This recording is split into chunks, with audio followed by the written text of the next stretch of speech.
सभी भक्तों को जय बाबा की। आज एक बार फिर मैं आप सभी भक्तों के समक्ष उपस्थित हुआ हूँ भक्ति सागर पंचद्वार बराड़ा धाम चैनल के माध्यम से।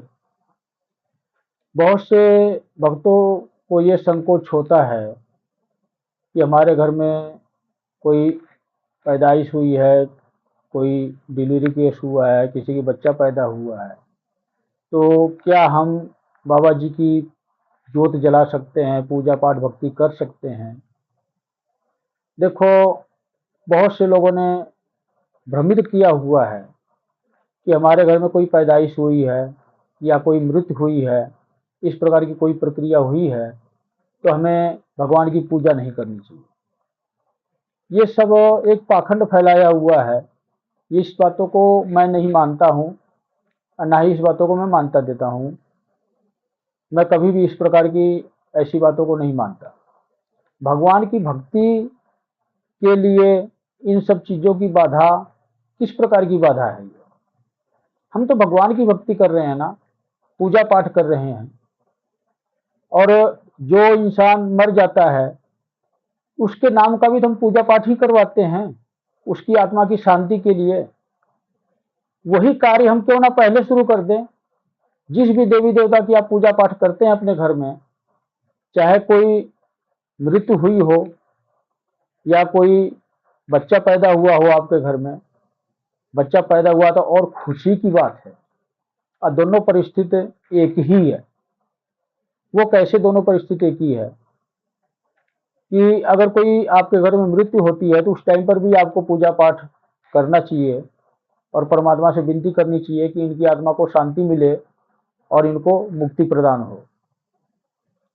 और अगर कोई बालक पैदा होता है तो उस वक्त तो हमारे घर में खुशी आ रही है और खुशी के टाइम पर हम भगवान का नाम ना लें, उनका शुक्रिया ना करें, उनका जो है कि अभिवादन हम स्वीकार ना करें, उनका पूजा पाठ बंद कर दें, तो कितने बड़े हम बेवकूफ हैं कि हमारे घर में खुशी आई है।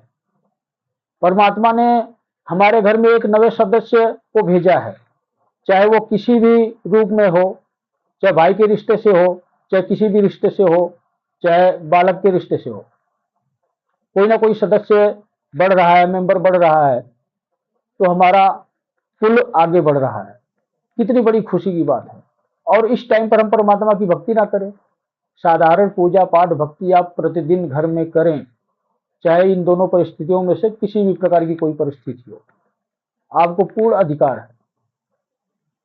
सिर्फ आपको इतना ध्यान रखना चाहिए कि कुछ सीमाएं होती हैं, जिसे कहते हैं कि 1.25 महीने के लिए घर अशुद्ध हो जाता है। अशुद्ध का मतलब ये नहीं है कि बिल्कुल अशुद्ध हो गया है। अशुद्ध तो 1% भी नहीं होता है।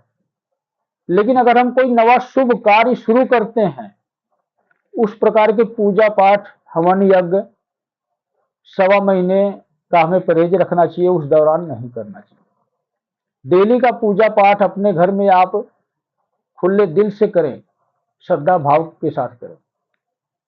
लेकिन किसी ब्राह्मण से, पंडित से आप कोई शुभ कार्य 1.25 महीने के अंदर ना करवाएं, 1.25 महीने के बाद ही करवाएं।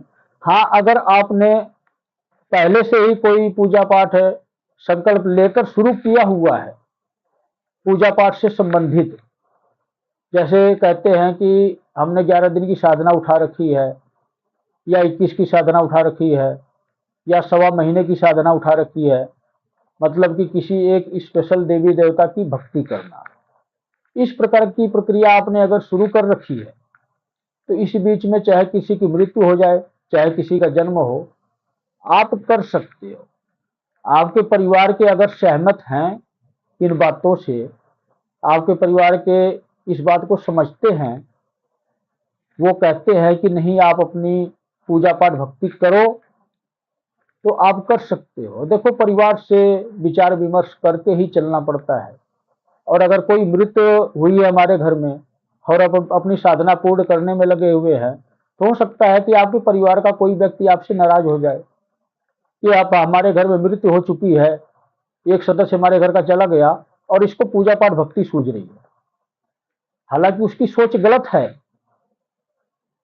आप भक्ति कर सकते हो, उसको समझ नहीं है, लेकिन उस टाइम पर रुष्ट हो जाएगा, नाराज हो जाएगा और परिस्थिति उस टाइम पर और बिगड़ जाएगी।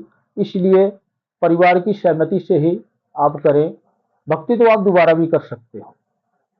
अगर आपका परिवार खुश है तो आप दोबारा फिर भक्ति कर सकते हो, कोई बात नहीं, छोड़ दो वो भक्ति आप वहीं पर। लेकिन आपका परिवार अगर आपके साथ है तो आप उस भक्ति को पूर्ण कर सकते हो।